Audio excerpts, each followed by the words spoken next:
Edward Glizzy Hands. No, please. You know what happened to the man who said glizzy hands, alright? We can't say that anymore. My man's got Hebrew nationals for fingers. Oh yeah, it's kosher, baby. The Big Shell. The Big Shell. The Big Shell. The Big Shell. The Big Shell. The Big Shell. Yeah, I don't have any introduction ideas, but maybe we'll come up with one at some point. Because I was trying to think of. Listen, this is the Nihongo Daijoju episode. All right, we're talking about Casiopea. We're talking about the Japanese funk gods. Is Talk about Hassan being in Japan for a week. he really? He was. He just got back. Why was he in Japan? Good shit. He went on vacation. Oh, just goes. Wanted the fucking weeb out, and he recorded a Trash Taste episode too. Yeah. Wow, it's a weird collab, Right, come out like next week. or like a just interesting collab. He and Connor are actually really tight because Connor's really tight with Ludwig, and Hassan's tight with Ludwig. So The Twitch it was bound to happen. the Twitch community is so like, because I'm not a big Twitch person.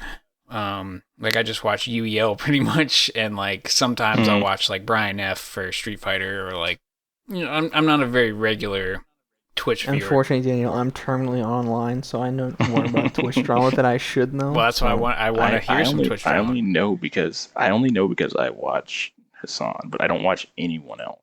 I literally don't watch anyone else. Let's see. I watch I a go few through my people, list. and then I torture myself and go to live stream fails sometimes to see if I missed anything. Oh God, no! Don't. Why you 90% go of to the time live I stream don't. fail? But then 10% of the time, shit is happening. It's like, oh no. Live stream fails is filled with terminally online libertarian incels. Like every time I feel bad, I go to live stream fail and realize, hey, I'm actually doing all right. Okay, so it's a pick me up. Maybe I am touching enough grass. Maybe I touch enough grass. Maybe I can touch less The grass. the main things I look at on Twitch are Hassan. Let's see. On Fridays when Tim Rogers does his, like random stuff, Mhm. and Good old Tim whenever the one guy streams the sumo matches. That's my big three right there. Anything else, I don't really. I am like following a bunch of people, but I don't really watch them that often. It's normally those three that I put on rotation. Maybe this is Anything else that's too online for me. This might be a sign of being old, or at least for like me. But like all the people, like all the things, besides if you don't count UEL, I guess, all the people I follow on Twitch are like, in my opinion, not Twitch streamers, or like people that I know from outside of Twitch, if that makes sense. Like, because I follow like Jeff Gersman from formerly Giant Bomb, which is weird, but like he was like, Jeff Gershman's left Giant Bomb? I think he got like fired. What? Well, it's because they got bought out by another company and like fired everyone. No, another one after they got yes, like bought a out year, like again? 6 months ago. Everyone's Oh gone. my, that's. I know there's a couple of old people. There's like people that like are guests. I don't know. I don't really follow them anymore. I haven't for like a few years now, but like, yeah, like a lot. No, because I've been listening to him like kind of recently, and every off and on, I keep not hearing Jeff. I was like, maybe he's gone on vacation or had another kid again, and then you just said, "Oh yeah, Jeff Kirby's gone." I was like, "No, Yeah. don't say that." The founder is gone. Like that's my which God. doesn't make any sense. But I can't remember. I don't know if he ever said specifically if he was fired, let go, or if he just quit or whatever. And it wasn't like with any of the people that are part of the show. It had something to do with like, Because all the other OGs just like quit. Like, yeah, it's fine. We're just leaving, and they announced it. I hear nothing about Jeff Gershman until you said something now. It's like, oh no. Yeah, he just like because I'm not really sure if he does anything besides. I think he has his own podcast maybe, and like he Twitch streams. I don't know if he does it every day. He does it like a couple times a week. He'll like Twitch stream and all the smaller video game stuff is just being absorbed and consumed Because I into know the they originally giant. got bought out by CNET. I didn't know CNET sold them somewhere else, and they said, "Hey, this Jeff Gershman guy who made Giant Bomb, you fucking fire him." Well, that's What? like so. Their story Just is the a oligarchical microcosm. blob of like corporations. their story is a microcosm of what happened to the internet the past like 15 years because, the reason why Giant Bomb even existed was because GameSpot. Yeah, they all worked at GameSpot. They all fucking hated GameSpot. They all worked at GameSpot, and then Jeff Gerstmann wrote a review for, Kane and Lynch 2? No, maybe the first one. Yes, I remember him talking about him doing a review. I think it was Kane and Lynch 1, and Jeff did a review for it and said it was ass, because back then, like, game reviewers were they could be, like, have some fire. I remember, I think it was 2. It might have been 2. I don't think it was 1. So all of them worked for GameSpot, and GameSpot was the biggest game website back in 2005 or whatever. And he wrote a review for Kane and Lynch 2 and said it sucked ass and got fired. And because he wrote a bad review for it, and that was like the first instance of like, hey, this company had paid for them to do a review of it, and he gave it a bad review when he wasn't supposed to. And I think they even... Oh, it was the original Kane and Lynch thing. I'm looking at it right now. Back in 2007. Correction. Original Kane and Lynch. 2007, jeez. But yeah, so 2000... And then back then, the only reviewers I knew were Adam Sessler, Morgan Webb on XPlay. Yeah, that's the thing. It was GameSpot, IGN, and XPlay. Those are the 3... And I guess Game Informer, but that was owned by GameStop. So, you can only take it with a grain of salt. But there really there wasn't that much game... That's the thing. GameSpot was the thing, and I guess apparently who made Kane and Lynch and whoever did it, they apparently, I think he wrote the review because back then video reviews weren't really, they were starting to do them, but they weren't really a thing. And I think if I remember correctly, he wrote the review and turned it in or whatever, said it sucked ass, and whoever the head editor was like I don't think, because they didn't have anything. After a succession of challenges with management and advertisers, he was called into a room and terminated because he couldn't be trusted as editorial director. Yeah, he was. That's the thing. It was made by Eidos, which of course is now owned by Square Enix. So. Yeah, so that's the thing. He was the head editor. He was in charge of reviews or whatever, or in charge of GameSpot basically. And I think corporate basically said, "Nah, you have to change this review, or you're getting fired," and got fired. And then, so after he got fired, everyone left GameSpot, because of that. So, hold on. So let's get this straight. So that happened because of Kane and Lynch, a game made by Eidos, who got bought by Square Enix, who was a merger of Squaresoft and Enix. And then they left GameSpot and tried to do their own thing, and then got bought and absorbed by somebody else. So they left GameSpot, created Giant Bomb, and it was a completely independent website. Mm-hmm. And they were the ones who originally started doing video and streaming content for games, just streaming games and what's it called? Video content. Let's Play. Did they basically come up with Let's Play? Sort of, but not exactly. They were more of the first streaming stuff. Kind of, they used to do stuff on Justin TV before it was called Twitch TV. It was called Justin TV. Yeah. And they were some of the first ones to do it. Oh my god! And I think I don't remember exactly how it happened, but was it CNET came in? I think it was CNET bought them. Maybe not CNET. Who owned CBS? One of the big, CBS or somebody came in and isn't IGN owned by News Corp? Rupert Murdoch or something? Yeah, I think so. So those are the two things. And then so CBS bought them, and they were actually thinking about quitting then, and that was in 2012 or something. And but they actually, I think CBS kind of left them alone, and they could just do whatever they want still. Because if you see some of their videos, they definitely can do whatever the fuck they want.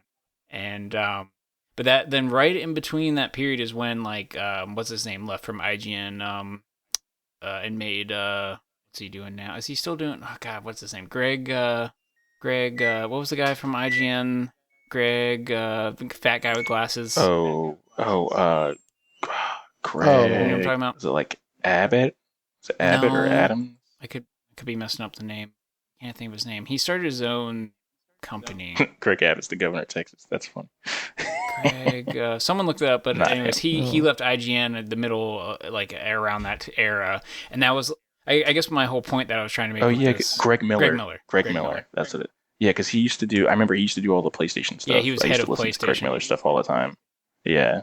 At IGN, and I always liked him. He's kind he's kind of annoying, but like also I liked his reviews and stuff a lot, and I thought he was really good PlayStation guy. Oh God, what is happening? What happened? Sorry. It's like DJ just had a Truman Show moment and just looked up and stared at the camera and then went up and he figured out he's being watched. But So I have just learned something now. Yes. This is from TIL on Reddit. Impressed with his energy and ability to do the splits, the owner of the Oakland A's hired an 11-year-old named Stanley Burrell as a bat boy and personal play-by-play announcer. A's player Reggie Jackson gave the kid a nickname, Hammer, who would later become MC Hammer. Actually, yep, I knew about that. Okay, you guys didn't know that? No. Yeah, MC Hammer used to be like a ball boy, and then also did like announcing stuff for like the as like a A's literal MC. This is like back in like the Bash Bro days. Like I did not know he started out as a with, literal MC. yeah, That's kind of insane. I do remember that. Too legit. Oh man. Too legit to quit.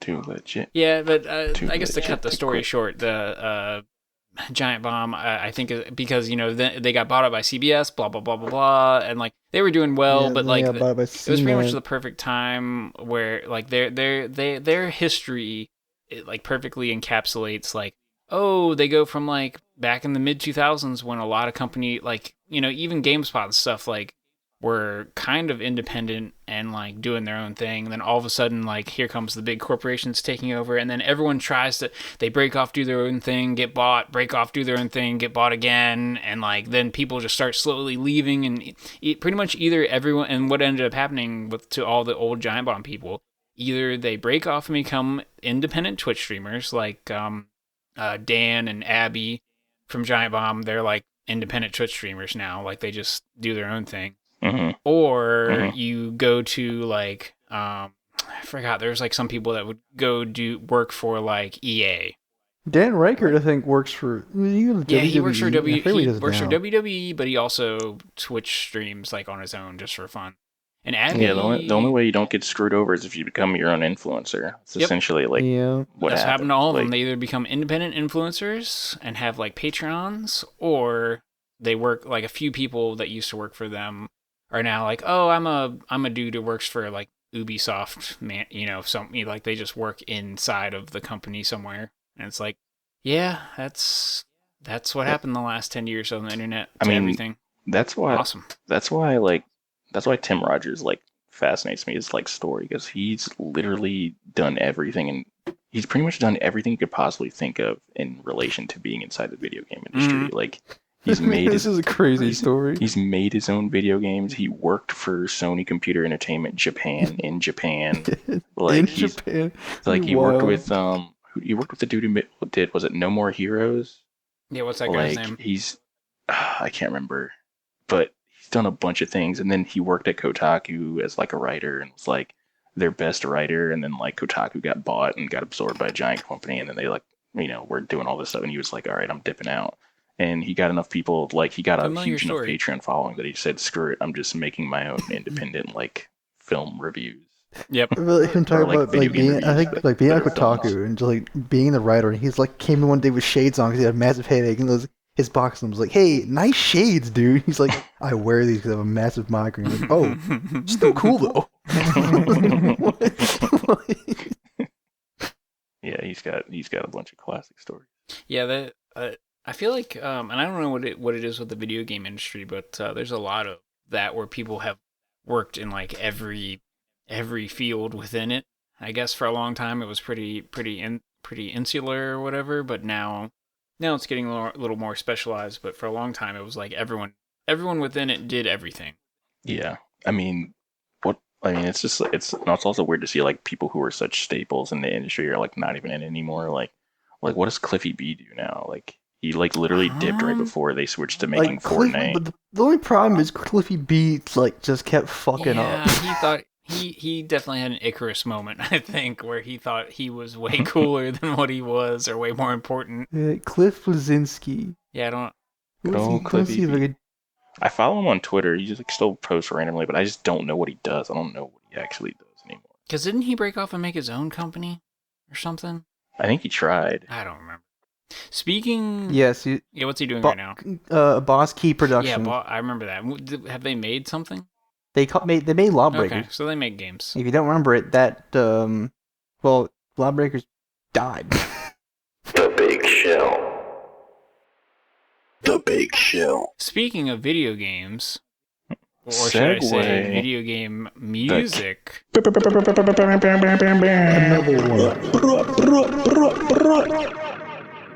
The kings of video game music, specifically for Japanese games, I mean, is Japanese fusion funk. Wait, Cliff Bleszinski Casiopea. worth a jazz jackrabbit? That's crazy. Wait, the game? Yes. Oh, that's random. Oh, he's just doing entrepreneur shit now. Says he owns 2 restaurants No. and is making random shit. So All right, well, chilling in Raleigh, North Carolina. so for this, well, I guess it's been I don't know how long it's been, but for this episode, let's just say we everyone listened to Casiopea, right? Let's just put that out there. I've listened to Cassie. Yeah, David talks about listening to Cassiopeia. David is every single intimate day with Cassiopeia. I was going to say, David is going to lead the episode because he only listens to Cassiopeia. Let's just say I'm driving a 70s, 24-hour Le Mans car. My man's going down some Florida highway at 6:30 p.m. Sunsetting on Daytona road course. Listen to Cassiopeia. Okay. You're playing Outrun in real life. We'll start off with this. We'll start off with this. I will say what I told Daniel earlier today. Let's do the bottom line, as Tim Rogers would say. Lord. And let's see. What did I say earlier? I said listening to Casiopea is like playing a side-scroller shooter on the Sega Genesis.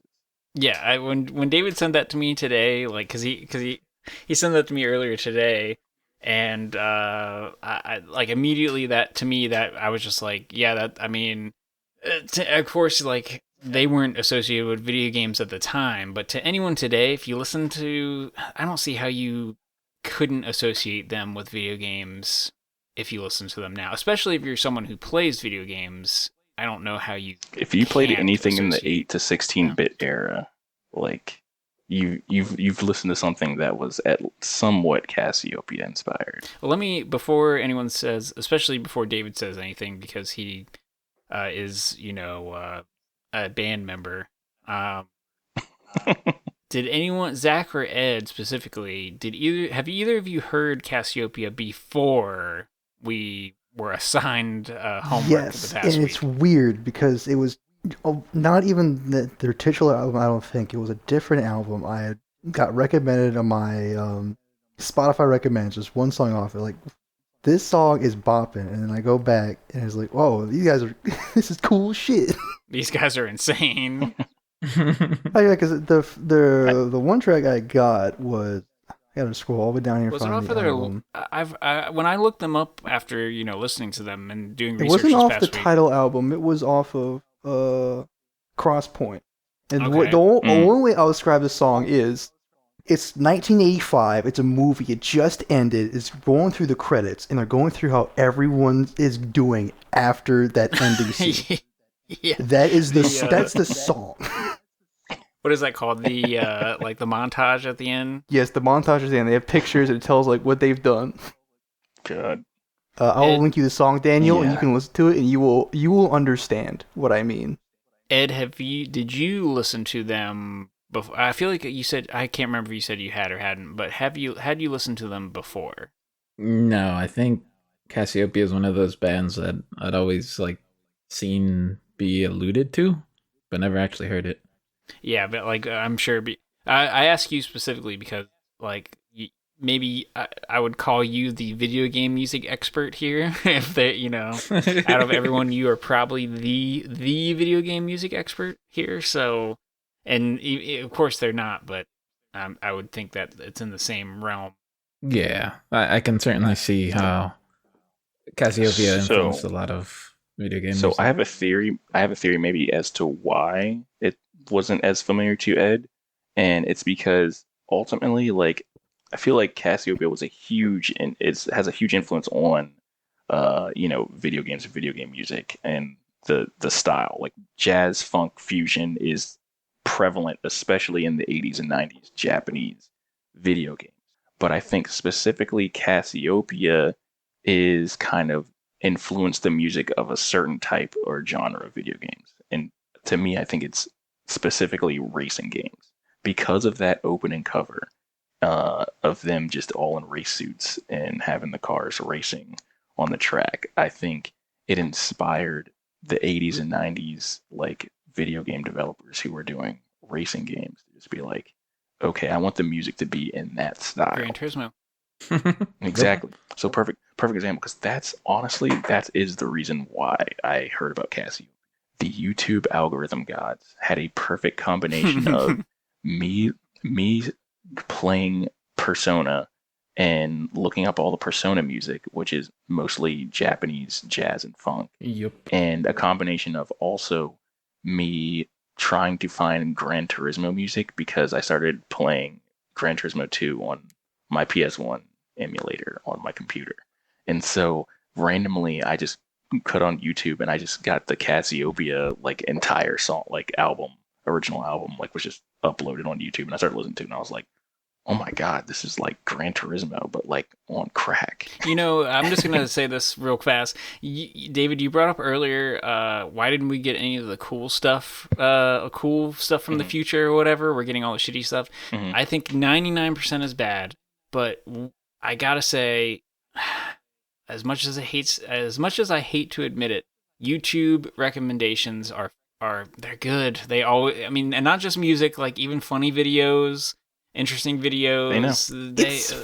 For me, it's hit or miss. Most of the time, I look through and it's like, why is it recommending me this one random dude with 400 views in his podcast? I don't know. It definitely is. It definitely is hit or miss. I'll say the YouTube algorithm is good post the Gamergate era. But every now and then, I'll get the video of Daniel listening to Daft Punk on shuffle. It's like, okay, yeah, exactly. It knows. Exactly. Sometimes it knows.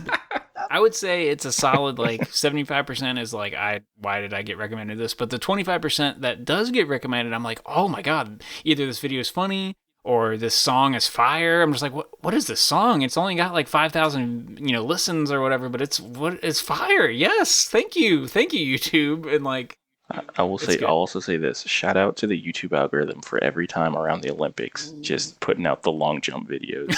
Oh my god! all the fans out there. I just kind of recall all of the top highlights of long jump to get ready for the Olympics. Yeah, everyone long jump, triple jump, any kind of track and field. That's the biggest events at the Olympics. Everyone knows volleyball. Beach volleyball. I'm a big proponent of female Olympic sports and specifically those sports. Huge fan. Yeah, and big fans. Female volleyball. Huge Brazilian fan. Brazil and Japan, huge fans. Oh Lord. What about the Winter Olympics? Nah, fuck those. Yeah, fuck the Winter Olympics. Winter Olympics, what is that shit? Get that shit out of here. God, those aren't even sports. What do you? I love shot put. I like the one where they ski and then they shoot and then they ski some more. Yeah, what is that and called? They shoot again. I don't know. It's called cross country skiing. Yeah, cross country skiing. It's like they don't even talk about the shooting part. They're like, yeah, it's cross country skiing. Also, you need to shoot. Also, you have to be a sniper. Shooting. Hey, why do they have a gun? Don't worry about it. Cross country skiing. That's literally like the national sport of Can we just do the gun part? It? America would win the gold medal. Speaking of the YouTube algorithm, I just got recommended a video of a gun range in Switzerland where they shoot over a highway. Oh, yep. That's been on my thing my every now and again. Oh, God. Not seen that. But it's like designed to where there's a concrete barrier you have to shoot over, and anything that can fly over that concrete barrier from like the shooter's position, it's impossible for it to land on the highway because it would have to be traveling. So like it's a very scientific, engineered thing to where if it's traveling that fast, it cannot possibly land on the highway. Anyways, Casiopea. Yeah, Cassiopeia.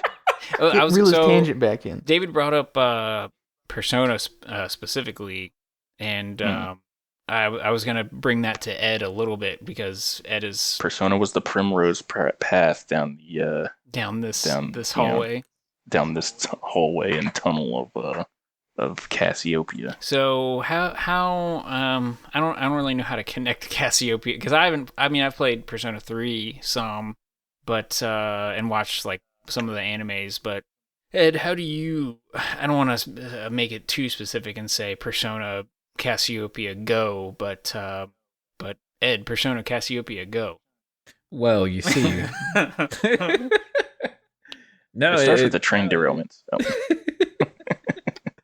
It's certainly with 5 because Shoji Meguro has always had like awesome music. But it feels like with 5, it certainly was like particularly more jazzy and like cool. As like I think the word I used when I first saw like the trailer for Persona 5, I was like, this looks cool, like in like the sense, like the attitude, I guess. Not so much as like me enjoying it, like this looks like a cool feel, and I feel like Cassiopeia kind of has a lot of that similar. Well, I mean, it's jazz as well, but it has a lot of the same feelings that I get when I listen to Shoji Meguro music. See, and I haven't listened to any Persona 5 stuff, so I probably should before I comment. So Persona 5, it's huge jazz influence, and I think now that I'm thinking about it, I think I know why, and I can give you a direct translation or plug into why Persona 5 would lead you down the path of Cassiopeia, and that's because the concept of the game itself. The concept of the game itself, you are pulling heist of the mind. You're basically, like I've always said, it felt like Persona 5 felt like a combination of JoJo's Bizarre Adventure and Lupin the Third. And so because you're doing these, and what's it? God, the thing with DiCaprio and Inception. Oh yeah. And so basically with you doing a heist of the mind essentially, and it being obviously a Japanese game, it obviously is harking back to Lupin the Third. For some reason, Japan loves the idea of like a bank heist or a criminal of like, of the Arsène Lupin, like French novels about the master thief or whatever. I think it's that, and they also have a huge obsession with Sherlock Holmes, obviously with, the Case Closed, aka Detective Conan stuff, which has been going for like 30 plus years. But very interesting. Ultimately, the Persona 5 game is you're doing a heist on changing a bad person's mind. And so for a heist, they based it off of what they know as like the ultimate heist. And for Japan, the ultimate heist concept is Lupin the Third. It's been on and off for the last 50 years, had like 10 different reiterations and things like that. And the main consistent of the music of Lupin the Third has always been high-paced jazz. And so, because like that's just like the ultimate heist music. Like you think of all the like 70s and 60s Hollywood heist movies, and it's always just someone just shredding it on the piano, bass, or trumpet while there's a high-speed car chase going around. Yeah, and isn't so Lupin the Third like from the? I mean, it started in like the 70s at least, or maybe early. I don't even know how long, but it did. Japan had like a huge jazz boom in the 70s. So yeah, so it's all coming from that, and I think that's why. Because for me, I was like, when I was playing Persona 5, I was like, man, this is like I was like, I'm getting this funky jazz like vibes. And so I kept trying to look up, jazz funk fusions, and one thing led to another, and that's how you got with Casiopea. So I think, that's definitely how Persona 5 connects to it. Not necessarily in like the racing game way of the original Casiopea album, but in terms of just Japanese funk fusion in general, and leading it to them being the most popular Japanese funk fusion band. So I was gonna like dive more in. I mean, specific tracks don't necessarily matter too much here, but like I was gonna dive into the actual album a little bit here, and first off say that like on Spotify it's all in Japanese, which is weird because that's how I was listening to it. There was a brief point in time where it was translated on Spotify. I don't know why they did it. Interesting. But there was a certain point in time on Spotify where it translated them all for me, and I saw them all, and then they went back to Japanese. I don't know why. I don't know why they did it. Spotify's you guys can't read katakana? What, you guys don't speak Spotify's so fluent weird Japanese? like that because like they will translate a lot of stuff and then some stuff they won't. So I don't like, especially Japanese. It's a little funky, but so I went on YouTube because Ed brought up, he was like, yeah, my favorite song is like blah blah blah, like I said an English word. I'm like, what? I actually do know which one he was referring to because I think that's one of my favorite songs as well. So I went on YouTube and started listening to it just to be like, oh, okay, I like this song, this whatever this English name is, and I'll say my favorite song first, but I wanted to bring up something else. My favorite song is Black Joke, which I think is maybe the last song on the track, and the name is. Black Joke is very interesting. Shout out to Wikipedia. Wikipedia has really all of them translated. It is probably my favorite song, and I won't get into it too much. I just wrote in the notes, yes, in all capitals, yes, this is good shit right here. Because that last song is fire. Let's start with the first one. The start of the album. Well, let me just bring up one minor thing for a song name. Because before I forget, and I guess it will come up anyways, but one of the song names, which it's not my favorite, but it's called Space Road, and it really sounds like maybe Rainbow Road music to me a little bit when I was listening to it, and I said, my God, the implications. Anyways. It's the implication. But yeah, so yeah, the first song, Time Limit, it's they come out swinging, and it fully like starts off with the entire concept of the album, which is weird. Like they have the race cars. The cover is 2 race cars. I'm looking at the Wikipedia thing. It says the cover depicts 2 race cars battling on a circuit and what could be Fuji Speedway's hairpin. The cars are late 1970s Group 6 sport prototypes from the Japanese Fuji Grand Champion Series, most likely a Lola T290 Mazda and a March 74s from the 78 and 79 championships. So that's a great point, especially because I love album covers and think that they actually do have the best music has album covers that actually complement the music. And when I was watching the YouTube version for the English song names, and I was, I'm just staring at the album cover, and it really the album cover looks like it sounds. I'll put it that way. Yeah. You can hear the music just from the album cover. Mm-hmm, mm-hmm. There's also a famous photo shoot of all the members just in full on like flame retardant race suits. Mm-hmm. So it's I think it's the back cover. It's the back of the vinyl. The back of the original record. Yeah, is all of them in suits and one guy's holding the helmet. So Ed, what was your favorite song? Because I don't even remember what it was now. Well, first I want to mention how I think what David read sounded very much like something I imagine Solid Snake just randomly spouting off.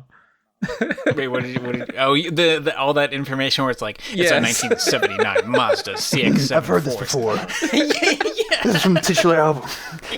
Casiopea. Yeah, it's like hyper detailed.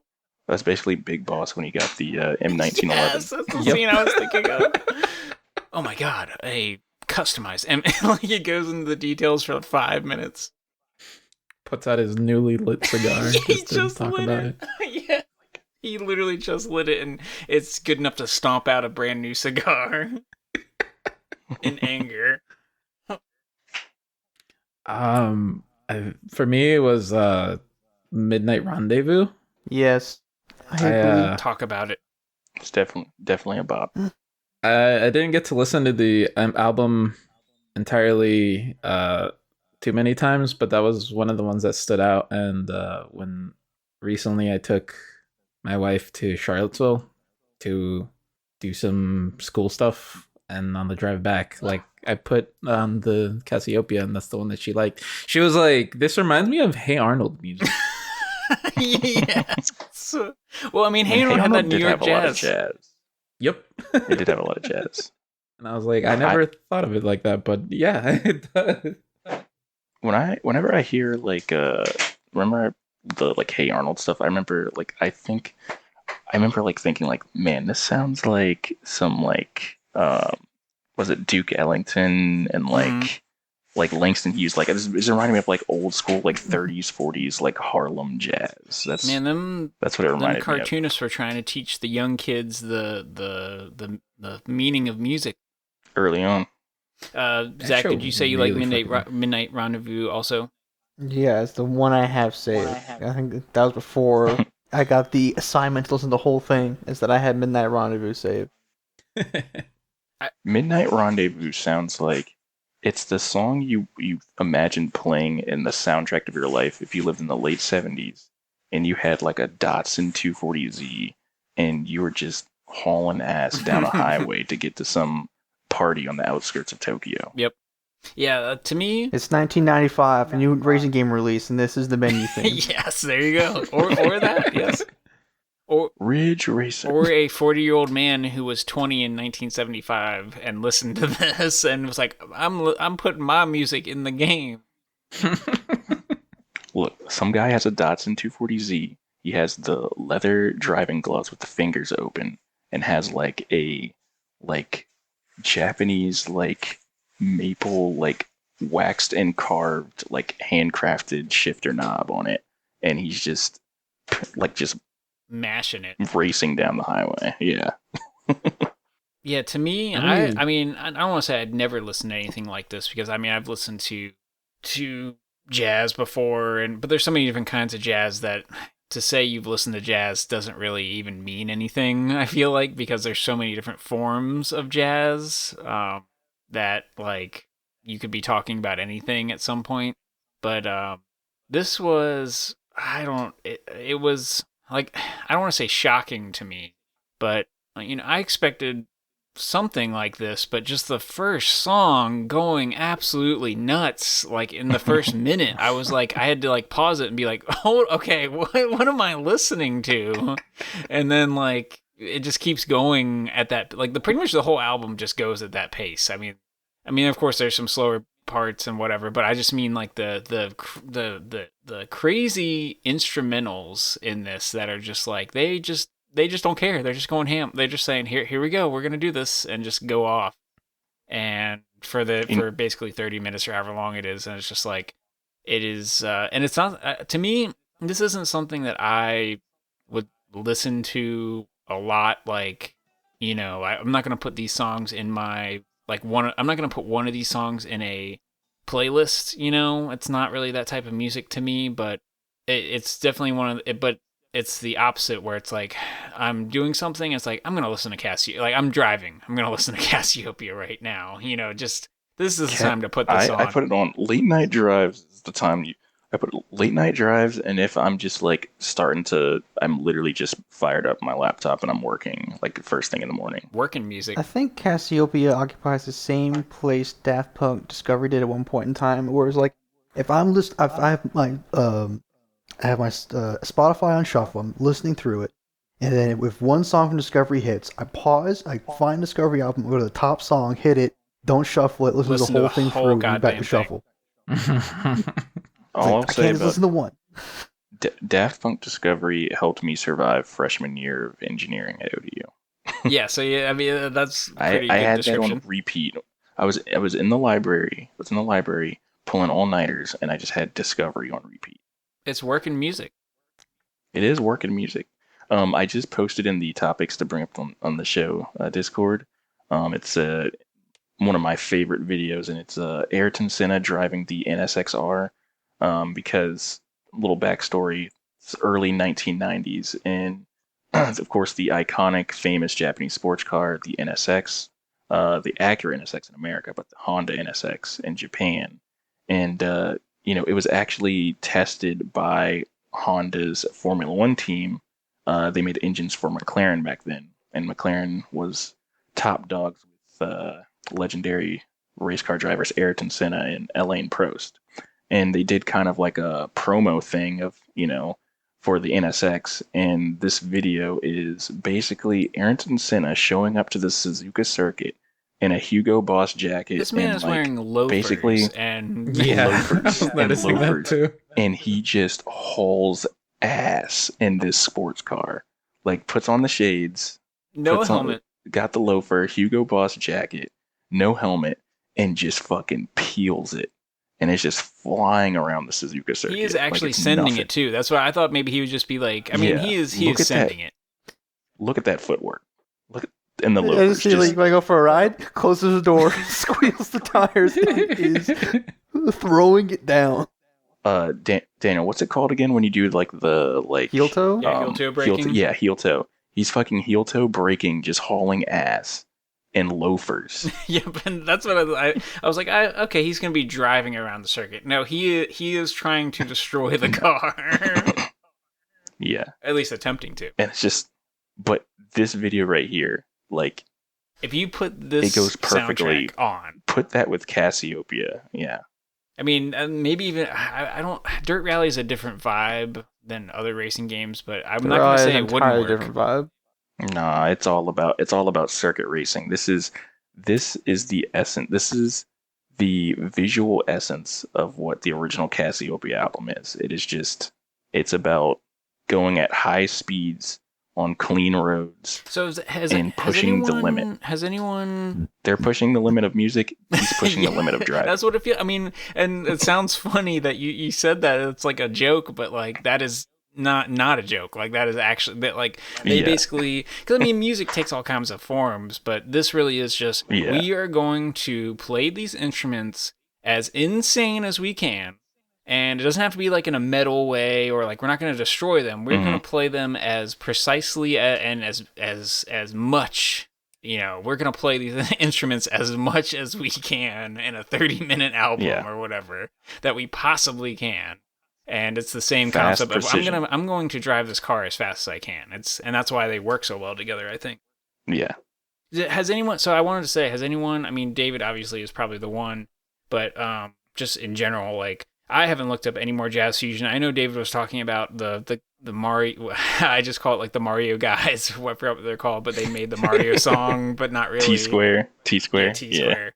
Does anyone listen to any more jazz fusion from Japan? I mean, I've listened to jazz from Japan before, but not like that. Like I don't want to call it normal jazz, but like a different form of jazz, like lounge jazz, and like.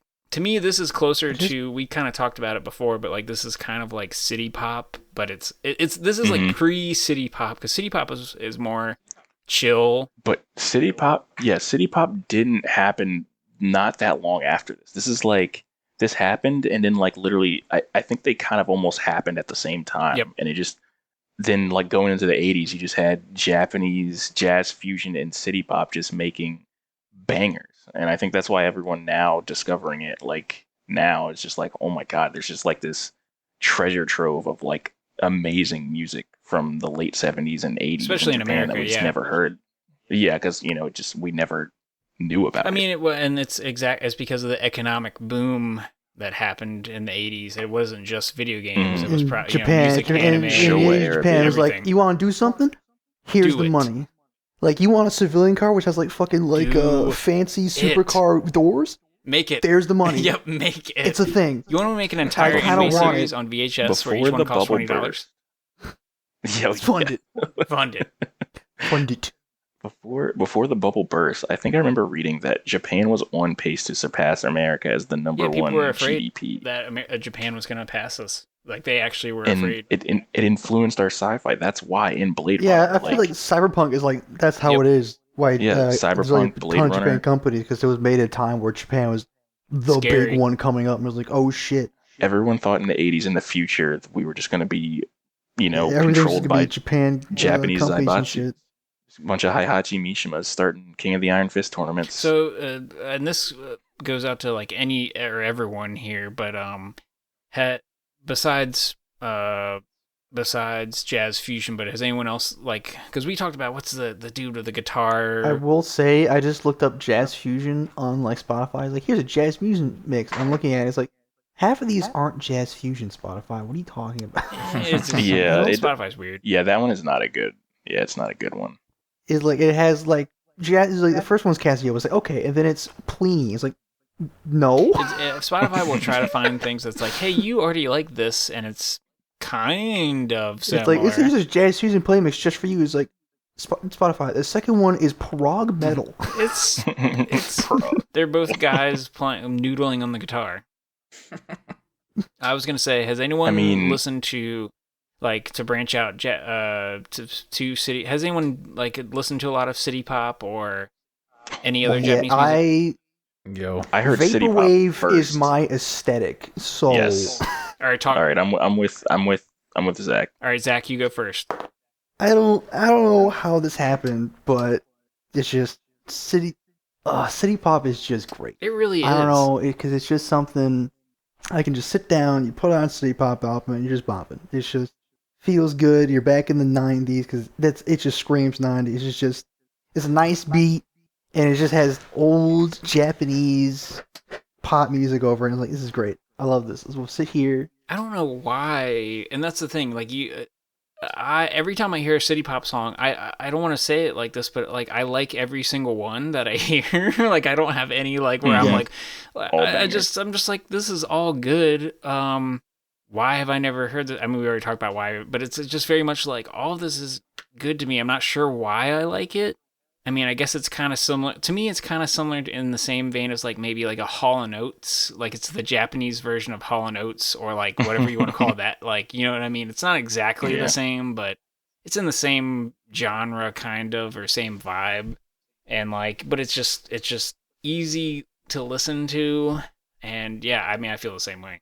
Well, there's another thing I will say if we're talking about vaporwave shit, is that there was one time we were in Vegas and we're driving around, because I think we were going to Route 66 or something, and we stop in this one town and we go to this mall. And we walk in there, I look at it, it's like, this is the most vaporwave ass mall I have ever been into since like, everything I looked at in there just screamed. This is like, it was like white tile floors and shit. Just the whole vibe was vaporwave 90s mall on purpose, locked in time. Zach, no, have you seen? I don't even think it was on purpose. It was just like, actually, no one went to this mall time since the 90s. Zach, have you seen? I don't remember if it was season 3 or season 4 of Stranger Things, when they have the mall and they have the kids working at the mall. That mall, they did a good job of recreating the 80s mall, but that mall, like, when I see any episode from that season of Stranger Things, I think vaporwave. Like, that is, I was like, this is vaporwave as fuck. It's got the neon lights everywhere. It's got like the like neon lights. I think like some design or something that was in there, and it's just like the whole thing screamed. This mall was made in the 90s, and no one cared to like close down and redesign it, because just enough people came in that they didn't give a shit. Stuck in purgatory. Oh my god, that just reminds me. I went bowling with a bunch of my a couple of my friends from up in Northern Virginia, and we went to the Bowl American Alexandria. This is when I was still living in Springfield. I haven't been bowling in so long. And the Bowl American Alexandria, I'm 100% sure that owner never renovated anything in there since it was built.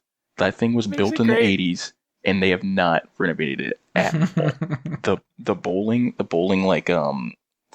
menu things that is set up, I swear that thing is MS-DOS. Like, not even joking. Like, it is the most 8-bit Pong looking thick ass CRT monitors as possible.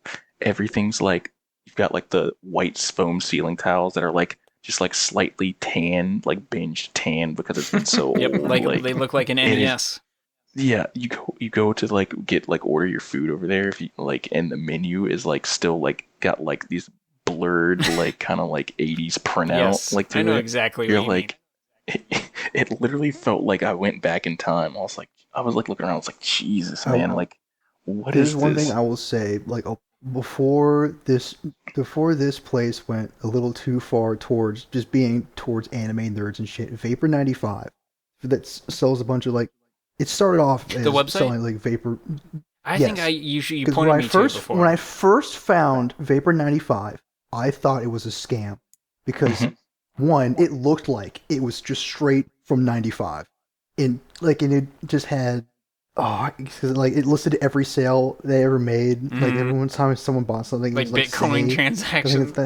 It wasn't Bitcoin. It was just like, hey, this person from this state bought this item. I was like, this is weird. And it was cool because, like, but I looked them up and like, oh yeah, they're legit. And they back then they had like everything from that was nostalgia, like the bus seats with like all the shapes on them. That was You've gotten a couple shirts from there, like the haven't you? fucking- I've seen. I'm pretty sure I've Yeah. seen you wear some shirts from them before. Yes, I'm looking. like, I'm looking through their stuff right now, and yeah, you're right. It's not as vaporwave. Like it's like more like back anime now. when they first found them. I don't know if it's in the could be the Wayback Machine if they have it logged, but when I first found them, the website just it hit different. I almost. I'll bought just stuff say from this: them. I'm not You have to, metrosexual enough to like- pull it off, but they have a Sailor Moon Guts Berserk hybrid windbreaker. Oh. It's literally Sailor That's Moon kind of fire. with the Berserker armor and the Berserk sword. That sounds kind But of her like fire. instead her pigtails are black, but they're still like it's pink and there's still like a rainbow in the background.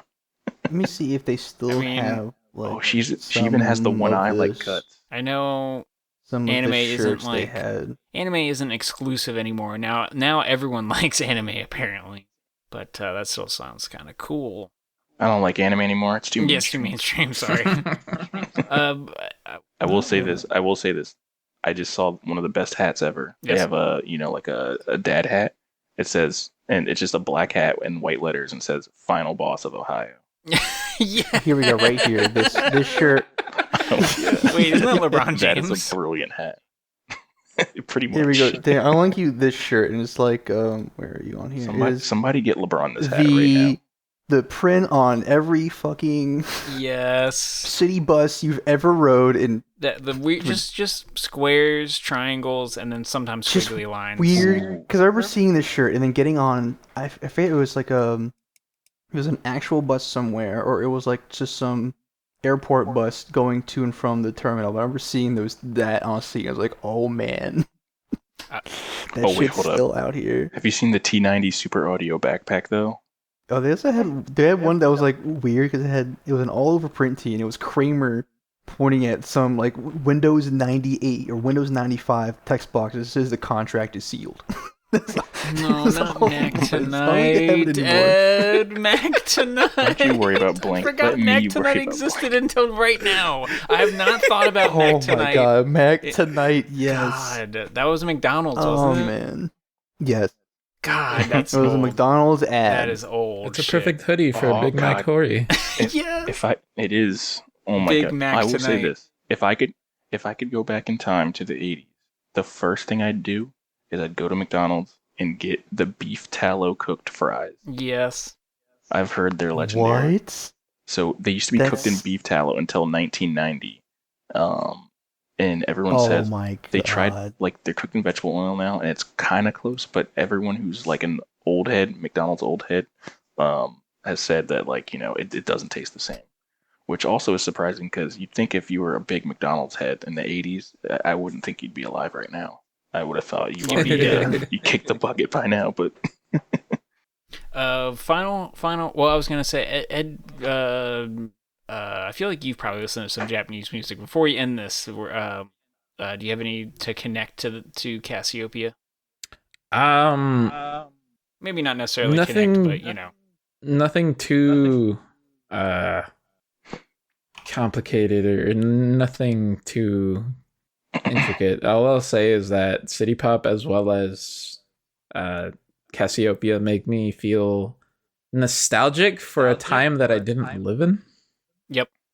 Which is odd because Yeah. No, I feel Like- that is like the best description, I think. yeah, it is.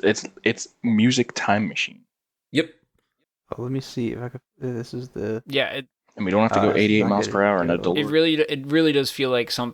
When I was listening to it, it feels almost like something you've heard before that you never have. Not the Yeah. Yeah. Oh, Daniel, if you want, you can also get a backpack version of Sailor Moon Guts. Oh my god. To me, it's the same feeling I get when I watch a new anime. Well, not a new anime, but like if I watch an anime that I've never seen before, and maybe it's from like 2005 or something, certain ones just give me that feel, give me the same feel of like that weird nostalgia, and I don't know what that I will is. say it right now. Watching a I didn't know before 80s or 90s hand-drawn anime, obscure anime, is like injecting heroin with fentanyl into my vein. Yeah. That shit, I will put that shit in me. So you're saying you love Legend of Galactic Heroes? Yes, I do. Especially when they all just, decided to axe battle each other on a space station. Maybe the greatest surprise episode of anime I've had some surprises in anime. That one, spoiler alert, I'm gonna but we've already spoiled it. But for all the Legend of the Galactic Hero heads. Yeah, that episode. Shithead. Yeah. We talking about when he pulled out the laser hatchets and just decided to hack people in half for an entire episode. There's that, and then there's the chaos of them wanting to get off of the ship, and then what happened was they get on this escape pod. These dudes trying to come in. This dude pulls out a laser, shoots the guy trying to get on. Everyone wrestles him. I think someone shoots him, and then that ship blows up. Holy shit! You just don't expect any of that. And these are all major characters. Every time this happens, it's it's Game of Thrones. Oh, in episode 1, where they're throwing all the characters down, and it's naming in episode 1. Yeah, five of the 20 characters they introduced in episode 1 just get clapped in one explosion. You're like, what? We're just sitting there Wolfgang von yeah, trying to remember the names. They're like, well, that guy's dead now. It doesn't matter. Yep, he's dead. Yeah, that's something von Mittermeier. Wolfgang Mittermeier. That's one of the guys. Mittermeier. I'm sad I can't find any of the classic layout of Vapor 95 when I first saw it. The page doesn't load or whatever, but that shit was a nostalgia trip when I saw it. It felt old, and it just looked so cool. And then they just went, at some point, they just kind of... Yeah, some of the designs are still cool, but yeah, they definitely branched out too much. They got rid of 9% of the cool vaporware designs. Kind of went with hey, kids it's all over the place. Too, so we're gonna go pivot towards some of it's 80s, cyberpunk 90s anime and cyber. Yeah, it's kind of cyberpunk. All right, does anyone have any final thoughts on Casiopea? It's like a 2-sentence summary here, or anything. 2-sentence summary, but when I first started listening to the Casiopea album, I was like, I can't listen to this and do stuff because I'll be halfway through doing something and I want to stop and just start listening to the album and do nothing else. I was like that the first 10, 15 times. Yeah, you have to listen to it 15 times first. Yeah. Once you know the notes in your soul, you kind of can just do whatever while listening to it. To me, especially for someone who I normally don't listen to instrumental music. I listen to I guess what I would consider pop music, which is with 90% of music, but instrumental. I mean, it is some god tier in instrumental music in my opinion. So yeah, I mean that's where it's especially I will say it's crazy. I will say about this is that for me, I was never really. I was like, okay, jazz is okay, growing up, but I never really understood the idea of jazz for the most part, which is instrumental, being able to convey feelings or emotions just off of the notes put together. And I never thought that was a thing. And then I listened to Casiopea and I was like, damn, I can visualize what they were trying. You can, and it's now I can listen to other jazz. And now I'm actually huge into jazz now in general because now it's okay, you can listen to it and I understand how you can visualize a message from what they're trying to say just with the instruments playing. Yeah, that's a big thing with any instrumental music is and I think that there is a bit, there's I don't want to call it a language barrier, but there is a barrier there that a lot of people just don't get. They don't get, and to me, I think the easiest barrier is something like dubstep or some type of generic EDM, and it's but if anyone likes any form of that is a form of and it's not jazz, but it's you can get emotions from just instrumentals, and then you kind of slowly can say, okay, but jazz does that in a very, very complex way that is very hard to break into. But I think once you understand how it works and why, then you can start getting, because I don't listen to a lot of jazz, but I feel like I've gotten to a point where I can appreciate it for what it is. I think jazz is a lot of when you first start listening to jazz is from some old dude who listens to smooth jazz. Yes. Kind of sucks. Yes, smooth jazz. Is a very basic form. And you move on, and then you start looking through it, and you find that one song is this shit slaps, and then you look it up, it's just jazz. Like, I want this jazz. What is this? Give me more. Yeah. Casiopea is the super kami guru unlocking the hidden potential in Gohan and Krillin to jazz. Yes. You know, David. Okay, let's watch David. together. Speaking. Before we do anything else, David, take us out. This is the Big Show.